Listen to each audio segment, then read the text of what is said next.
Di dalam Yesaya, pasal yang ke-9 ayat yang ke-5.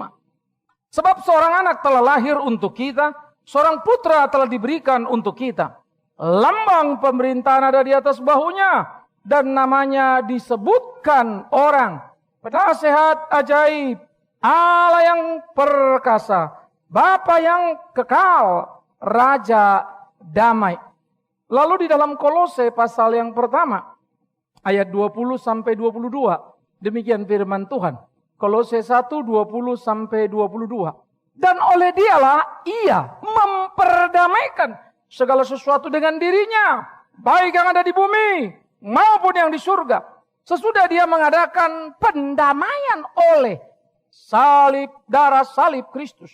Juga kamu yang dahulu hidup jauh dari Allah dan yang memusuhinya dalam hati dan pikiran, seperti yang nyata dari perbuatanmu yang jahat, sekarang diperdamaikannya di dalam tubuh jasmani Kristus oleh kematiannya, untuk menempatkan kamu kudus dan tak bercela dan tak bercacat di hadapannya. Saudaraku yang kekasih, bagian ini menjadi amat sangat menarik kalau kita perhatikan. Sesudah kita menyelusuri nama yang ditempelkan pada Sang Natal, yaitu Dia yang disebut orang namanya Penasehat ajaib, Allah yang perkasa, Bapa yang kekal, dan Raja damai. Maka kita menemukan dua aspek yang menarik, sama seperti istilah Bapa yang kekal pertama kali dipakai Yesaya, begitu juga Raja damai pertama kali dipakai oleh Yesaya. Sehingga dua istilah Penasehat ajaib, Allah yang perkasa bisa kita temukan dalam rentetan sejarah Israel, lalu menyambung kepada dua yang berikutnya, Bapa yang kekal dan Raja damai, meneropong ke depan. Sehingga ketika Yesaya mengukirkan bagian ini menjadi sangat luar biasa. Patutlah kalau kitab Yesaya dikatakan Injil di perjanjian lama. Karena dia mengkoneksikan, menghubungkan antara PL dan PB. Berbagailah orang-orang Kristen yang mau menginvestasi waktunya. Berbagailah orang-orang Kristen yang mau menginvestasi hatinya untuk merenungkan kebenaran dan tidak terjebak pada rutinitas keagamaan. Saudara-saudara, keajaiban yang luar biasa digambarkan, diungkapkan sehingga dia menjadi puncak dari seluruh namanya, Raja damai. Mengapa? Pendamaian dengan Allah.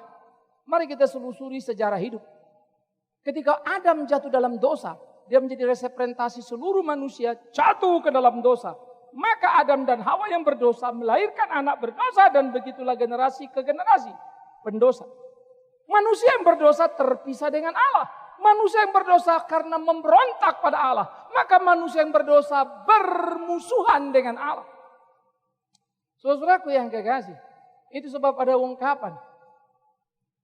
Ketika Yesaya pun berkata kepada Israel, bukan telinga Allah itu kurang tajam mendengarkan jeritanmu, bukan tangannya kurang panjang menjangkau engkau, tetapi perilaku dosamu itulah membuat dia memalingkan wajah daripadamu.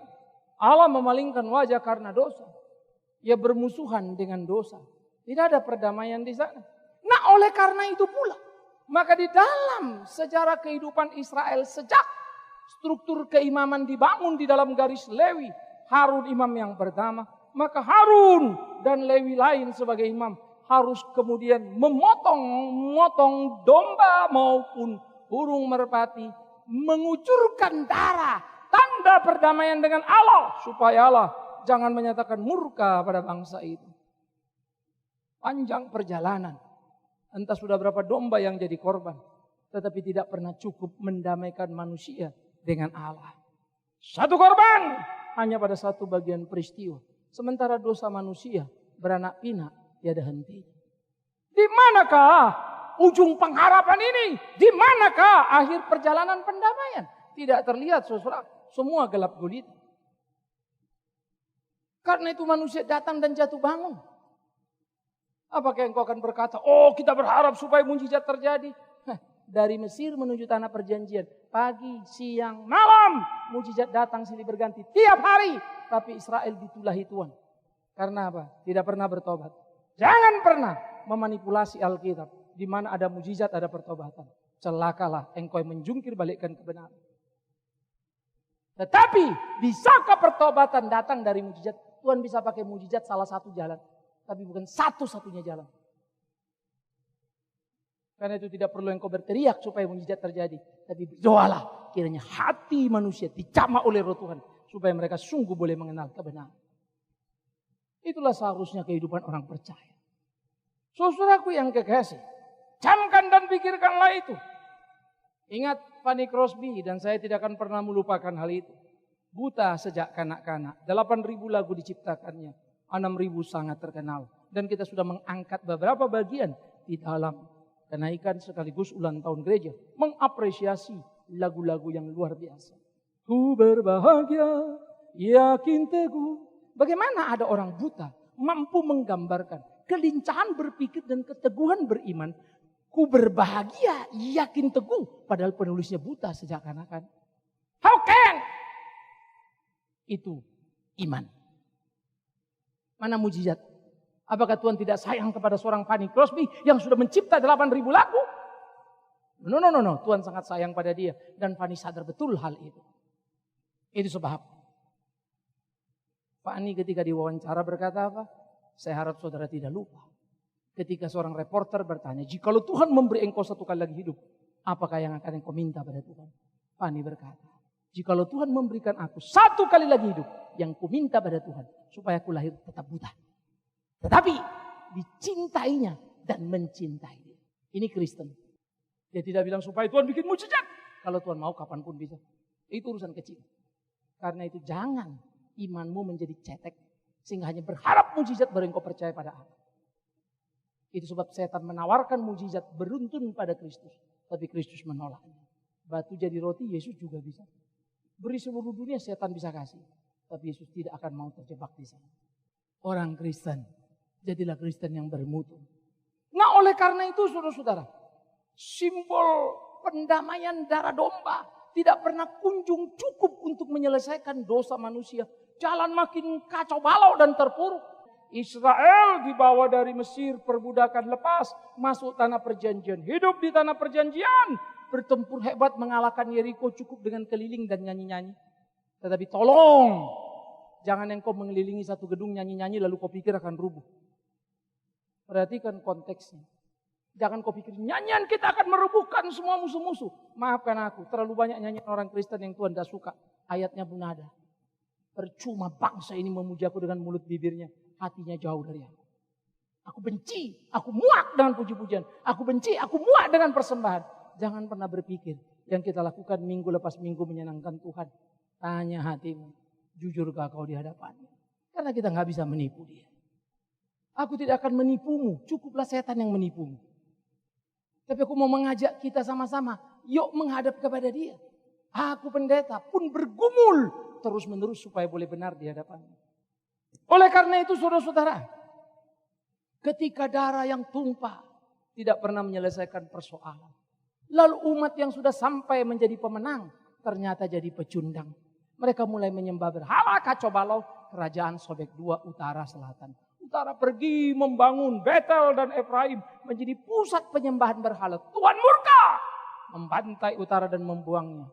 Ternyata selatan tak kapok, tak belajar dari perbuatan ajaib Tuhan. Tetap lagi bikin salah. Dibuang ke Yehuda. Itu yang dikumandangkan Yesaya. Tapi bagi orang yang benar di tengah keterpurukan. Bagi orang yang benar di tengah keberdosaan. Immanuel. Allah beserta kita. Maka bagi orang benar inilah janji itu. Dia sang Natal. Penasehat ajaib. Allah yang perkasa.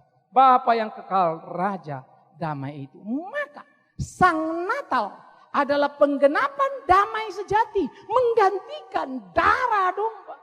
Maka Ibrani mengukirnya dengan sangat jelas. Bersyukurlah kita. Kita bukan lagi ditebus dengan darah lembu. Tetapi darah Yesus Kristus itu. Bersyukurlah kepada Imam Agung. Karena imam mempersembahkan korban. Tetapi Imam Agung besar kita mengorbankan dirinya sendiri. Bacalah Alkitab. Luar biasa ya. Kuat setengah mati. Kenapa orang kurang suka mencintai Alkitab? Kenapa orang memberi telinga untuk apa yang suka didengarnya? Dan menghindar dari apa yang tidak suka didengarnya. Dengarkan kalimatku baik-baik. Firman yang murni, telinga ini tidak suka dengar. Perhatikan. Firman yang murni, telinga kita, telingamu, telingaku sama tidak suka dengar. Tapi kita harus belajar mencicipinya. Seperti mau makan obat, mana ada yang enak. Obat bagus yang tidak enak rasanya. Pahitnya luar biasa. Tapi mesti minum kalau mau sembuh. Kalau mau berhasil, kerja keras. Mana ada kerja main-main lalu hidup berhasil. Itulah perjuangan pergumulan anak-anak Tuhan. Begitulah keberimanan kita saudara-saudaraku. Mari kita belajar menaklukkan diri pada kehendak Allah. Belajar untuk menggugat diri bagaimana harus hidup sesuai dengan kehendaknya. Jadi dari sini kita bisa melihat berita Yesaya menjadi puncak harapan perdamaian ketika dia katakan namanya akan disebut orang penasehat ajaib, Allah yang perkasa, Bapa yang kekal, Raja damai. Dua nama pertama telah muncul sejak keluarnya orang-orang Israel dari Mesir menuju tanah perjanjian. Dua nama yang terakhir baru mulai diperkenalkan oleh Yesaya dan makin menerang terus sehingga pada puncaknya di Natal ini. Sehingga dua bagian ini menjadi korelasi jembatan yang luar biasa. Dia yang disebut Kristus, Raja damai. Mari kita mulai melihat susah. Ada berbagai perspektif yang harus kita lihat dalam Alkitab. Pertama, Kristus Sang Natal menjadi Raja damai dalam perspektif teologis. Yaitu mendamaikan manusia berdosa dengan Allah Sang Suci. Dialah yang akan menjadi pendamai. Dialah yang akan memimpin perdamaian. Dialah Raja. Seperti Raja memimpin bangsa berperang, mengalahkan musuh. Begitulah Kristus memimpin umatnya berdamai. Tapi bukan dengan menempur dan menggempur. Tetapi memberikan dirinya korban kepada Allah. Karena dia harus memenuhi tuntutan gugatan Allah. Jangan salah ngerti. Yesus mati bukan bayar sama setan. Tidak ada urusan sama setan. Yesus mati membayar kita karena kita dibawa kutuk Allah. Yesus mati memenuhi gugatan Allah atas hukum. Manusia harus mati. Banyak sekali orang Kristen jadi kacau banget. Setan itu belum kayu salib pun sudah tahu Yesus.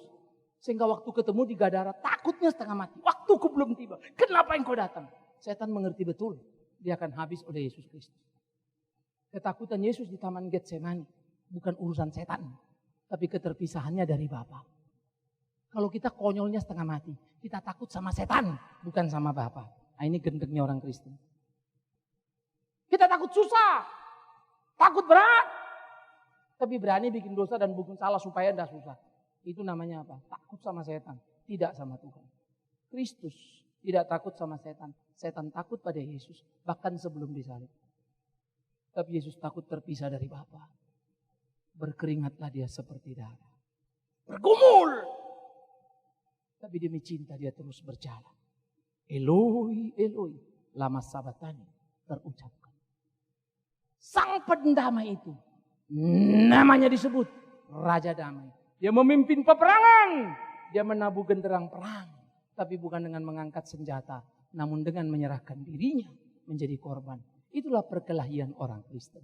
Berserah kepada Kristus. Berserah. Itulah perkelahian orang Kristen. Absolutely paradoks. Bagaimana saya berserah tapi berkelahi? Yes. Berkelahilah engkau dengan menyangkal dirimu. Berkelahilah engkau dengan meniadakan dirimu. Berkelahilah engkau sehingga Allah yang ada di hidupmu. Maka hidupmu bukan lagi kau.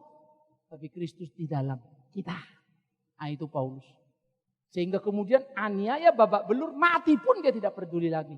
Karena itu tidak pernah menakutkan dia. Karena hidupnya bersatu dengan Kristus. Puji Tuhan.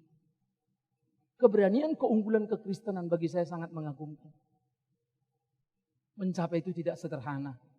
Saudara mau jadi jagoan, pergi ke Banten itu kisahnya.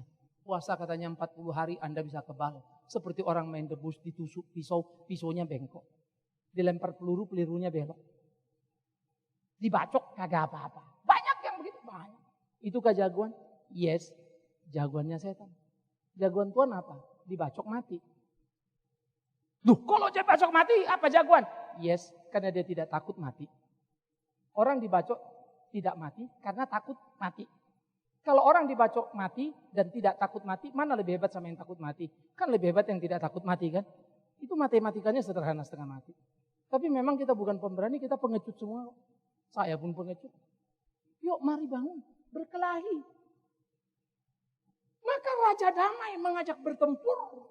Membangun damai itu. Wow, luar biasa sekali ya saudara-saudara.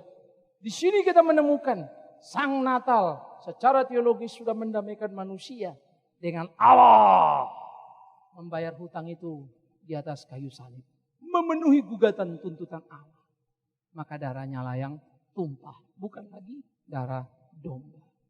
Yang kedua, Yesus Kristus disebut gelarnya anak Daud. Maka secara historical ini menjadi menarik. Maka di dalam rentetan peristiwa sejak kejadian. Ketika kemudian Tuhan berkata bahwa dari keturunan perempuan ini, keturunan ular ini akan terus menerus kelahi. Lalu keturunan ular akan meremukkan tumit keturunan perempuan. Tapi keturunan perempuan akan meremukkan kepala ular itu. Siapakah keturunan perempuan? Kristus. Bagaimana rentetannya? Yesus kemudian janji pada Nuh. Lalu Nuh kemudian menjadi damai. Bahwa tidak akan ada kehancuran sebelum second coming. Sesudah air bah. Tuhan janji ada pelangi. Maka lihat pelangi. Jangan cuma lihat indahnya. Lihat pelangi, ingat janjinya Tuhan pada kita.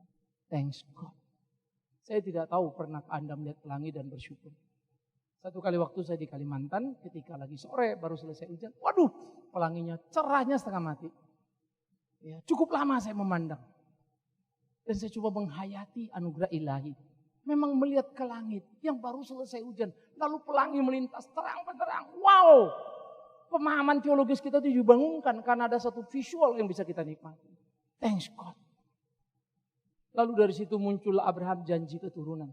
Sesudah janji keamanan alam dengan Nuh. Janji keturunan dengan Abraham. Maka Abraham punya anak Ishak. Dari Ishak punya anak Yakub.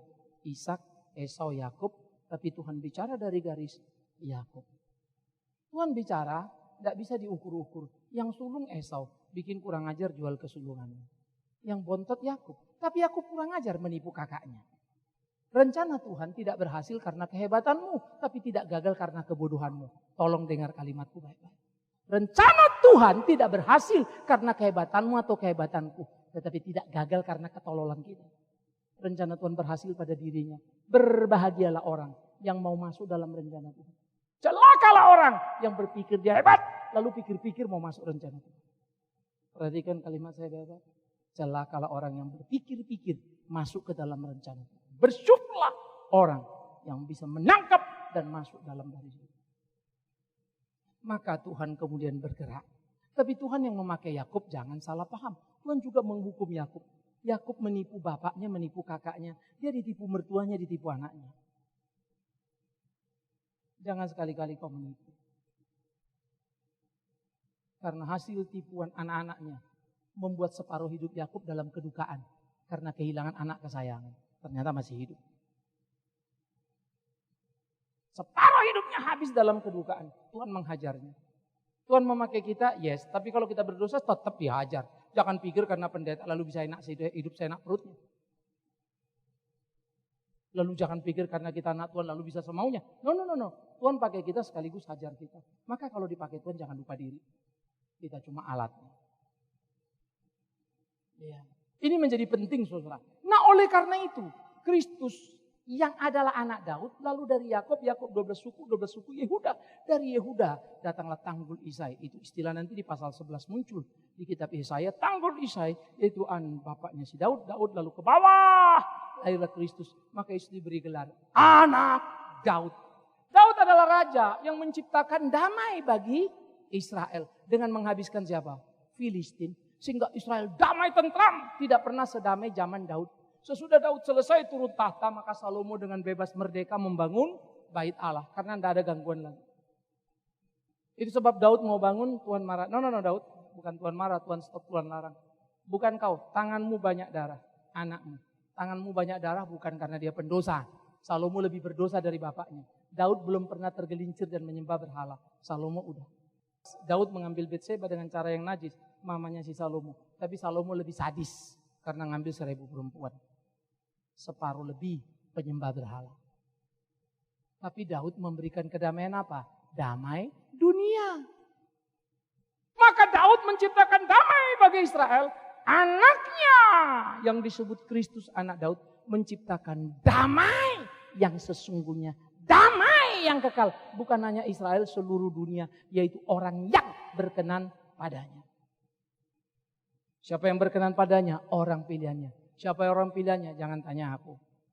Lalu kau tanya dirimu, aku orang pilihan apa enggak? Lihat-lihat sajalah kelakuanmu kayak apa. Hatimu akan menjawabnya. Itu sederhana. Mana kita bisa bohong hati kita? Kita tahu siapa kita. Belajarlah berdialog dengan batin kita. Oleh karena itu saudara-saudaraku, ini menjadi bagian yang sangat penting ketika Kristus, anak Daud, dicari oleh Majus. Apa pertanyaan orang Majus kepada Herodes di istananya? Apa pertanyaannya? Di manakah raja orang Yahudi yang baru lahir itu? Herodes kaget geger karena Herodes mendapat gelar raja orang Yahudi sesudah berjuang mengabdi puluhan tahun kepada Roma. Dia diberi gelar oleh kaisar, raja orang Yahudi. Nah itu Herodes. Sekarang gelar sudah menempel pada dia dan cuma satu-satunya raja Herodes yang punya gelar adalah Herodes Agung. Nanti anak-anaknya tidak pernah dapat gelar itu. Hanya satu ini. Tapi si Herodes Agung ini paranoidnya luar biasa. Ingat itu ya. Anaknya, bininya pun dibunuhnya karena diduganya kudeta. Bayangkan dengar orang Majus nanya, di mana raja orang Yahudi? Apa enggak gila ini? Berjuang puluhan tahun mendapatkan gelar itu, ada orang Majus. Tapi orang Majus pertanyaannya tidak bisa dianggap remeh. Karena ini orang penting, orang hebat, orang cerdas, intelektual. Itu sebab Herodes mau meluangkan waktu bertemu dan ingin tahu apa yang mereka tanya. Tersentaklah dia di dalam hatinya terganggu. Raja orang Yahudi. Orang Majus mendapat berita dari Roh Kudus. Dan mereka mencari dengan tepat. Raja orang Yahudi Yesus Kristus. Dialah Raja Damai. Oh konteks. Anak Daud? Yes. Raja Daud? Yes. Ini raja apa? Raja damai. Daud bikin damai apa? Damai fisik. Ini damai di batin. Lebih dalam. Daud damai apa? Sementara. Yang ini apa? Damai kekal. Selama-lamanya. Luar biasa. Maka istilah anak Daud di dalam Alkitab jangan anggap remeh. Belajar kali lagi. Maka seperti saya bilang, kalau kita membaca Alkitab betul-betul, nyaris tidak mungkin salah kita ngerti Alkitab. Tapi kalau baca sepotong, lalu berani khotbah kemana-mana, nah salah besar lah kita. Belajar. Dan orang yang mau belajar, Tuhan akan beri upah pada dia. Tuhan akan kasih hikmat. Dan orang itu akan kelihatan. Kamu bisa lihat, kamu dengar perhatiin. Hebat lu. Saya selalu berdoa pada Tuhan, Tuhan tolong aku. Saya nggak tahu berapa lama akan jadi pendeta. Tapi saya melatih diri, tidak mau mengcopy paste khotbah. Bergumul, pikirkan, berinteraksi dengan hidup sehari-hari, mau tahu apa saja, mau belajar apa saja. Lalu mulai pikirkan. Dan akhirnya aku harus tercengang-cengang dan mengakui. Betul, kebenaran firman Tuhan tidak pernah selesai di bangku kuliah. Mau sampai berapapun gelar kita. Mengerti dia, terlalu luar biasa. Raja Damai. Anaknya Raja Daud. Mundur lagi ke belakang. 1 Tawari 17. Ketika kemudian Tuhan berkata pada Daud. Daud, inilah janjiku kepada anakmu. Keturunannya, keturunanku. Rumahnya, rumahku. Kerajaannya, kerajaanku. Kekal selama-lamanya. Maka orang Israel nunggu-nunggu janji Tuhan kepada Daud itu. Yang akan digenapi pada Salomo terus. Supaya kerajaan mereka kekal selama-lamanya. Enggak taunya terpuruk, babak belur. Datang Yesus, enggak cocok sama Daud. Daud jago perang ini enggak? Ingat kemarin? Ini apa ini? Raja apa ini? Padahal digenapilah raja itu pada dirinya. Maka dia berkata kepada orang Yahudi, sesungguhnya kerajaan Allah sudah datang. Tapi kalian menyerongnya. Yohanes Pembaptis berteriak, bertobatlah, kerajaan Allah sudah dekat. Yesus berkata dalam dialognya dengan orang-orang Yahudi. Kerajaan Allah sudah datang, tapi kalian menyerongnya. Dia bicara siapa? Dirinya. Kerajaan Daud, kerajaan dunia. Kerajaan Kristus, kerajaan kekal selama-lamanya. Raja Daud, raja sementara. Raja damai, kekal selama-lamanya. Bait Allah dibangun Salomo sementara dan di dunia. Tapi Kristus Yesus yang berkata, bukan bait Allah itu, kubangun 3 hari. Itulah bait Allah yang sejati. Digenapi pada dirinya. Tapi sampai sekarang pun saya masih terus mikir. Kenapa 2000 tahun berselang orang Yahudi masih nggak ngerti juga. Tapi makin mampulah aku menikmati apa yang dikatakan Yesus.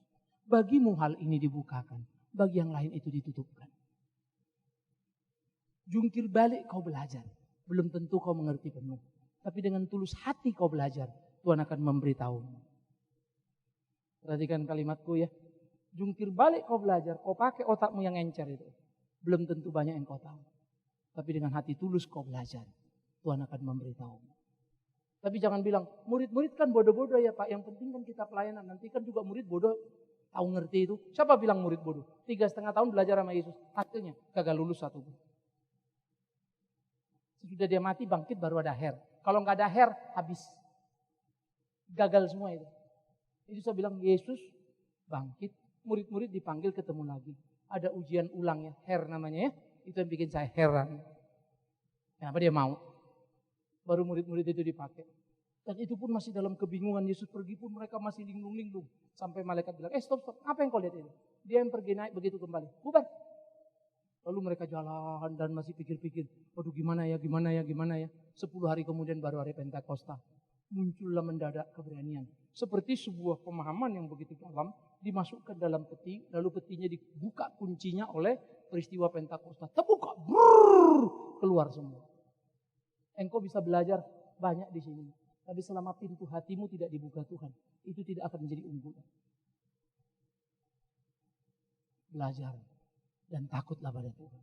Baru saya ngerti. Takut akan Tuhan permulaan apa? Hikmat atau pengetahuan. Yes. Tuhan akan membuka banyak hal. Tapi jangan pernah duduk-duduk diam. Lalu berkata, Tuhan berikan aku hikmat. Supaya aku mampu berkhotbah. Bukan Tuhan yang turun. Setan sudah pasti. Jadilah orang Kristen bertanggung jawab. Maka Kristus, Raja Damai. Kerajaannya, kerajaan damai. Perangnya, perang cinta kasih. Waduh, keren. Senjatanya apa? Paulus bilang, marilah kita berbaju jirakan, kebenarkan, berkasutkan apa? Injil dan seterusnya. Pegang pedang firman itu, ketopong keselamatan. Wow, komplit loh. Itulah sang Raja Damai dengan perlengkapan perangnya. Luar biasa ya yang muncul di Efesus. Maka waktu saya pikir-pikir Alkitab, oh God, tolong kami bisa begini. Supaya hidup kami sungguh-sungguh. Temukanlah kebenaran itu. Jangan lari ke sana dan jangan lari kemari. Simpel kok. Hiduplah benar. Hiduplah sungguh. Tuhan akan tambahkan hikmat kepadamu. Dan kuasa akan dinyatakan seturut dengan kehendaknya. Jangan besar kepalamu kalau kau berdoa orang sakit sembuh. Jangan sombong kau kalau kau berdoa orang mati hidup. Dan jangan kau pikir kau tidak didengar Tuhan. Hanya karena yang sakit kau doakan mati. Dengar kalimatku baik-baik. Tidak penting siapa kau, berapa doamu, kayak apa doamu. Tidak penting puasamu sepenting apa. Tapi penting hatimu seperti apa. Saya pikir orang Kristen mesti kudu hati-hati. Oh Pak, puasa penting loh Pak. Kan ada ayat bilang, kau berdoa seperti ini, harus berdoa dan puasa baru bisa ngusir setannya. Nah kalau ada orang kerasukan setan gitu, tunggu doa puasa. Puasa kau 1 hari, habis orang itu sudah. Nunggu-nunggu kau selesai puasa. Baca doang Alkitab itu, lihat kurung-kurung awalnya. Belajar teks dan konteks. Saya senang Alkitab ya, sangat akademis belajarnya. Akademis bener, tapi powerful loh. Jadi perpaduannya unik. Kalau kita belajar misalnya hukum-hukum baik sosial, kita belajar hukum, belajar ekonomi, ada rumusan-rumusan ya. Ada knowledge tapi tidak ada power. No power. Kalau belajar Bible ada knowledge akademisnya, tapi power. Nah full power, powerful. Maka kalau belajar itu cuma dapat meaning, masih kurang. Apalagi meaningless. Kita mesti dapatkan meaningful kedekatan dengan Tuhan. Raja Damai? Yes. Siapa? Kristus. Anak Daud. Maka Kristus Raja Damai adalah penguasa dan pusat damai. Itu sebab dikatakan dalam Ibrani. Di tangannya apa? Bumi itu ada. Ibrani 1 menggambarkannya. Dialah gambar kemuliaan anak Allah itu. Dialah yang menopang seluruh kehidupan dunia itu. Ini kalimat hebat. Luar biasa kalimat ini. Maka dia menopang kehidupan kita. Jikalau dia menopang, apa takutmu? Yohanes memberikan gambaran pasal 17. Dia juru syafaat kita. Yang terus berdoa bagi kita. Apa gentarmu dalam hidup ini? Pak kan ngeri Pak, tahu-tahu ada orang jahat Pak, kita dibunuh mati. Mati pun kau bertemu dengan Tuhanmu, ingat itu. Takutlah engkau hidup berdosa. Jangan pernah takut mati, karena apapun itu juga. Demi Tuhan yang hidup, makin hari aku tidak terlalu peduli dengan sakitku. Makin hari makin tenang rasanya. Bukan berarti aku hidup panjang, saya selalu bilang mati besok pun bisa. Bukan itu pikiranku. Tapi hari ini yang terbaik harus kulakukan, itu semangat. Terus berpikir. Lakukan. Saya tidak tahu berapa lama lagi hidup. Tapi saya setuju dengan pemikiran-pemikiran bagus. Ingat, besok engkau akan mati. Hari ini kerja keras. Amin. Besok mati kau. Apa belum tentu. Terus apa? Besok sajalah kerjanya. Jangan jadi gadis yang bodoh. Jadilah gadis yang bijak itu. Karena Kristus, damai di bumi. Dinyanyikan oleh siapa itu? Bagi orang yang berkenan padanya. Siapa yang nyanyikan itu? Malaikat. Malaikat nyanyi, damai di bumi bagi yang berkenan padanya. Waduh, gembala dengar. Nyanyian apa ini? Nyanyian yang sudah dikumandangkan Yesaya. Dinyanyikan oleh malaikat. Didengar oleh gembala. Puji Tuhan. Berbahagialah orang yang rela hina di hadapannya. Maka dia akan memuliakan. Berbahagialah orang yang rendah hatinya. Karena dia akan diangkat oleh Tuhan. Maka gembala mendengarkan nyanyian. Penggenapan. Nubuatan Yesaya. Bukan pendeta. Bukan imam. Bukan imam besar. Karena imam besar sibuk di mana? Di istana. Ngapain? Makan cukyok. Babi hong dan kawan-kawan. Sibuk dengan makan enak itu. Memang pendeta doyannya itu. Miris ya. Dari zaman dulu sampai zaman sekarang. Menemukan hati murni tidak mudah. Sulit menemukan orang seperti Nikodemus. Melawan arus dan berkata, aku lihat orang ini benar. Ngamuklah majelis agama itu. Cuman kau satu-satunya yang bodoh di sini. Cuma kau satu-satunya yang gak ngerti apa yang terjadi. Kau bilang orang itu benar, ikutlah kau sana. Dikucilkanlah Nikodemus dari posisi keimaman ahli Taurat ini. Akhirnya Nikodemus keluar. Diuber-uber terus. Menurut tradisi gereja akhirnya dia tinggal di pinggiran hutan. Dan terus melakukan pelayanan yang diyakini. Dia bukan rasul. Tapi dia ikut memikul salib seperti Alexander. Dari Kirene. Oleh karena itu saudara-saudara, prinsip harus berani dijalankan. Bahkan ketika kita harus menjadi sendirian. Tuhan tidak akan biarkan. Tuhan akan tolong. Ini memang enak diomongin ya, tapi tidak enak dilakoni. Karena itulah harus kita berkelahi, itulah perjalanan iman. Oleh karena itu, betapa amat sangat kuatnya pesan damai pada Sang Natal yang disampaikan Yesaya. Sampai dikumandangkan dalam lagu oleh para malaikat bagi gembala. Puji Tuhan. Thanks God. Dan kemudian Kolose dengan jelinya berkata, bagaimana Kristus mendamaikan semuanya dan memberikan jaminan dalam perdamaian itu. Karena barang siapa telah berdamai, jikalau engkau ada di dalam aku di dalammu, maka apa yang kau minta, Bapakku akan memberikan. Kalau kita sudah berdamai, hidup di dalam Kristus dan Kristus di dalam kita, apa yang kita minta Tuhan akan berikan. Tetapi selalu ingat, jangan memanipulasi ayat, jangan memperkosa ayat Alkitab. Apa saja yang kita minta Tuhan berikan. Itu konteksnya pokok anggur. Kau ranting, aku ranting. Dia pokoknya. Maka yang diminta ranting cuma satu. Apa? Berbuah. Berbuahlah engkau. Dan sudah berbuah baru bisnis Tuhan. Cari dahulu kerajaan Allah dan kebenarannya. Hiduplah berbuah. Koma. Semua akan apa? Ditambahkan padamu. Jangan cari tambahannya. Jadi jangan khotbahkan sama orang. Ayo ikut Tuhan nanti kau mulus kau bahagia. Demi Tuhan yang hidup. Majelis di gereja jangan. Jangan pernah punya target supaya diundang kembali. Lalu berusaha menyenangkan orang yang mendengar. Iming-iming hal yang gak penting. Ingat, Tuhan tidak mau dipermainkan. Tapi jangan salah ya. Orang-orang yang banyak bermain-main, Alkitab berkata Tuhan biarkan. Penyesat-penyesat itu sukses besar. Heran lo Tuhan biarkan. Maka hati-hati. Jangan kau pikir, Pak kalau ini sesat kenapa gak bubar? Baca Alkitab itu kawanku. Mereka buat mujizat. Berusaha menyesatkan sebanyak-banyaknya. Kalau mungkin orang pilihan pun mau disesatkan. Mujizatnya dahsyat. Orang mati pun bisa dibangkitkan. Hati-hati. Api diturunkannya dari langit. Padahal sepanjang sejarah kita baca, api dari langit adalah kuasa ilahi. Lalu kenapa si antikris ini bisa turunkan api dari langit? Dia bisa memanipulasi tanda-tanda Allah sekaligus. Maka siapa yang tidak cermat pasti tertipu. Karena berpikir, ini kan tanda Allah. Hati-hati. Api dari langit, api Tuhan turun membakar Sodom Gomora. Api dari langit, api Tuhan membakar dan memakan korban siapa? Korban Elia. Imam-imam itu teriak-teriak ya. Tuhannya gak datang-datang makan korban sampai Elia ngejek. Bangunkan, mungkin lagi tidur siang dewamu itu. Cara Elia itu kadang-kadang saya pikir ngenyek juga ya. Tolong jangan pakai cara itu di sini ya. Nanti dalam hidup sehari-hari kau doa.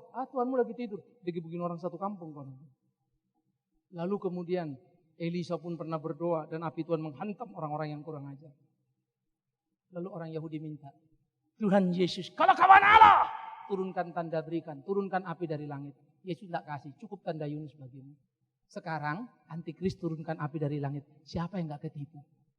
Perhatikan kalimatku, siapa yang tidak tertipu?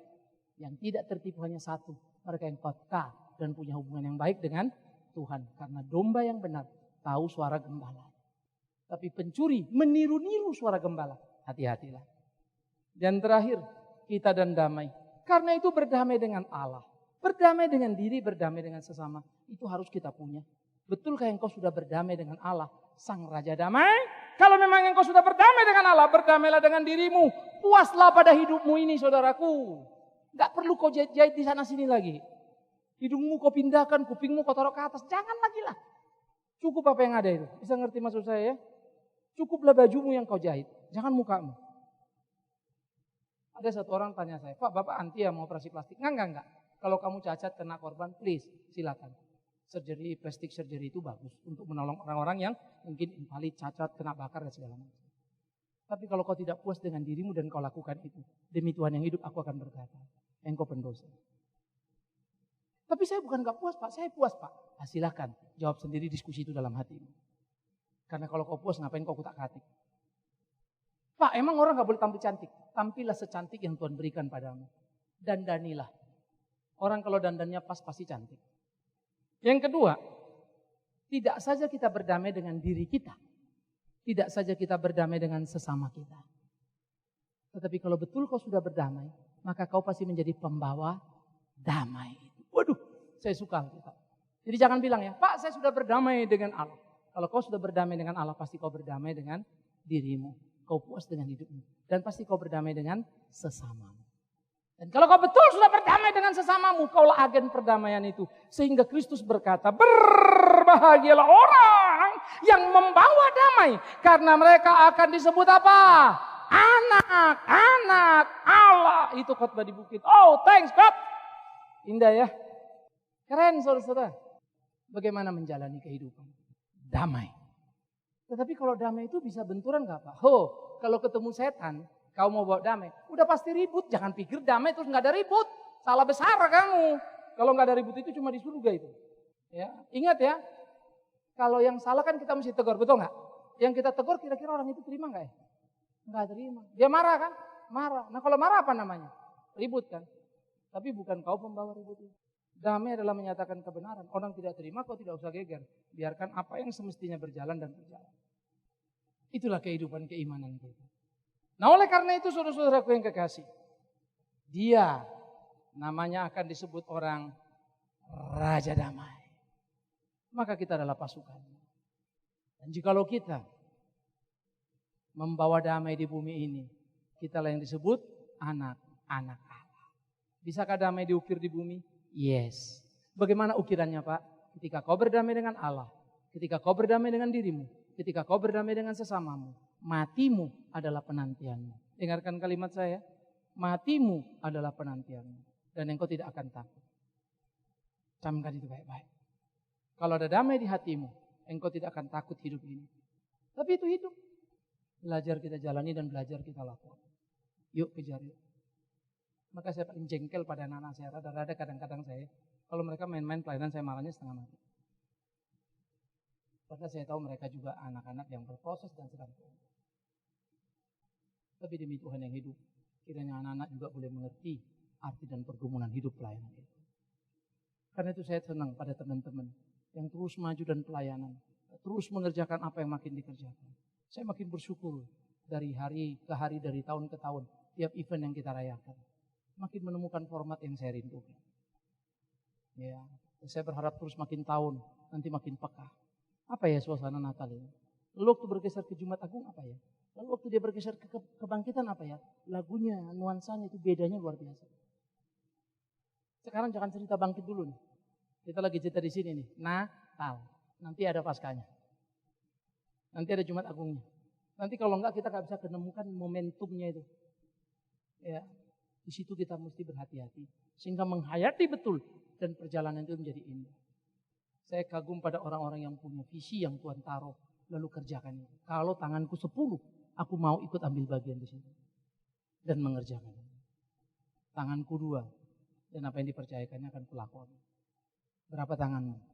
Ayo kita kumpulkan supaya damai itu nyata di bumi. Karena ada orang terpojok lalu bilang, ya Pak, terima kasih. Gak ada yang lihat saya, Bapak mau urus. Hatiku damai. Itulah damai. Itulah damai. Ketika orang merasa teduh, mungkin dia akan berkata, terima kasih Pak. Lalu besoknya dia mati dalam damai. Tidakkah kau rindu itu? Biarlah Tuhan menolong kita. Sang Raja Damai. Namanya penasihat ajaib. Allah yang perkasa, Bapa yang kekal, Raja Damai. Tapi kau tidak berdamai suami istri. Kau tidak berdamai orang tua anak. Please. Stop. Pak, saya pengen damai Pak, tapi ada saja yang gerecokin. Jangan alasan kau. Kalau kau berdamai dengan Tuhan, kau akan kuat. Saya pengen Pak, tapi nggak bisa. No. Kau kurang berjuang. Percayalah. Kekurang sungguhanmu lah kelemahan kita. Ingat ya. Kekurang sungguhan kita lah kelemahan. Bukan bebannya yang berat. Bukan persoalannya yang terlalu hebat. Kekurang sungguhan kita. Kita tidak jaga diri, kita tidak jaga etika. Itu yang bikin masalah. Selamat berkelahi. Dalam hidupmu mendapatkan damai. Ingat ya. Selamat berkelahi dapatkan damai. Pasti kau bingung ya. Orang damai suruh kelahi. Ya kelahilah dengan hawa nafsumu. Kelahilah dengan egoisentrismu itu. Kelahilah dengan segala hal yang salah. Maka damailah hidupmu. Amin. Jangan kelahi dengan tetanggamu ya. Kenapa kau kelahi? Pak Bigman kan bilang kemarin kelahilah. No. Jangan salah. Biar Tuhan menolong kita, Tuhan memimpin kita. Selamat dengan Raja Damai. Selamat berdamai. Kita berdoa. Kita ambil waktu teduh sejenak. Berdoa secara pribadi. Pikirkanlah. Renungkanlah. Namanya akan disebut orang. Penasehat yang ajaib. Karena nasihatnya tidak pernah salah. Dan dia tidak perlu nasihat yang lainnya. Nasihatnya menyelamatkan manusia. Bahkan dari sementara pada kekekalan. Namanya Allah yang perkasa. Tidak ada ilah seperti dia. Dia mengatasi segala yang ada. Dia perkasa namun tidak memandang hina. Ditolongnya orang yang terpuruk. Bahkan gembala dilawatnya. Di kemiskinan, di kesendirian. Berita Natal sampai pada mereka. Dialah yang perkasa. Pemilik alam semesta. Bapa yang kekal. Dia Bapa. Betapa dekatnya. Sedekat kita dan orang tua. Satu rumah dan bahagia. Sedekat itulah kita dengan dia. Bapa. Tapi dia tak hanya Bapa dunia, dia Bapa yang kekal. Yang membawa kita masuk dalam kekekalan kehidupan keluarga surga. Dia Bapa yang kekal. Membawa kita menerobos sementara bersatu dengan dia. Maka kita disebut keluarga Allah. Warga negara surga. Bapa yang kekal. Karena hatinya telah kembali pada kita. Diberikan anaknya yang tunggal, Yesus Kristus itu. Maka karena dialah kita menyapa Bapa pada sang kekal. Raja Damai, itulah dia. Karena dia yang mendamaikan kita. Dari dosa-dosa kita dengan Allah sang suci. Dia yang mendamaikan kita dengan diri dan bersyukur atas hidup ini. Tak ada alasan untuk berkeluh kesah. Tidak cacatmu, tidak kekuranganmu, karena Tuhan mengukir di sana. Tak ada yang salah dalam perjalanan usia dan tuamu. Seperti janda miskin yang bersyukur dengan hidupnya dan memberikan persembahannya. betapa kuatnya. Seperti gembala yang tetap gembala sekalipun telah pergi ke Bethlehem dan melihat bayi Natal itu di sana. Raja damai. Ia berperang, mengalahkan kejahatan, kebencian, iri hati, kelaliman, kekerasan. Diciptakannya damai. Memang damai tak bisa dikompromikan. Akan ada benturan, tapi benturan yang sesungguh-sungguhnya, di mana kebenaran ditegakkan. Dan untuk perdamaian, dan damai itu bisa jadi engkau kehilangan nyawa. Seperti para rasul di penjara, dipenggal, disalibkan. Tapi dengan damai, mereka memberikan nyawa dan berkata, aku melihat kemuliaan surga. Damai. Tak ada yang bisa mengambil dan mengganggunya. Milikmu, rumahmu, keluargamu. Berdoalah supaya engkau berdamai dengan semua orang. Bawalah damai sehingga dunia tahu engkau anaknya. Dan mereka akan memuliakan Bapamu yang di sorga. Tuhan, terima kasih. Sang Natal, terima kasih. Agungnya namamu. Tak hanya sebuah panggilan dan sebutan, tapi makna yang dalam luar biasa. Fakta yang tak terbantah. Akal kami tak mampu melawan, hati kami tak sanggup menolak. Hanya dosalah yang menyelubungi, membuat kegelapan sehingga kami selalu masih jauh dari sana. Karena itu tolonglah, supaya kami menyatu denganmu di dalammu, bersamamu. Terima kasih untuk semua jemaatmu. Tuhan tahu hati dan pikiran, Tuhan tahu pergumulan mereka, Tuhan jamah. Dan Tuhan mampukan untuk berani memilih jalan benar dan tidak berkompromi. Ya untuk ya, tidak untuk tidak. Biar damai itu semakin nyata dan mereka menjadi alatmu yang tangguh. Terima kasih, ya Natal. Ini hidup kami, pakai di jalan. Demi Yesus Kristus, Sang Natal itu, kami berdoa.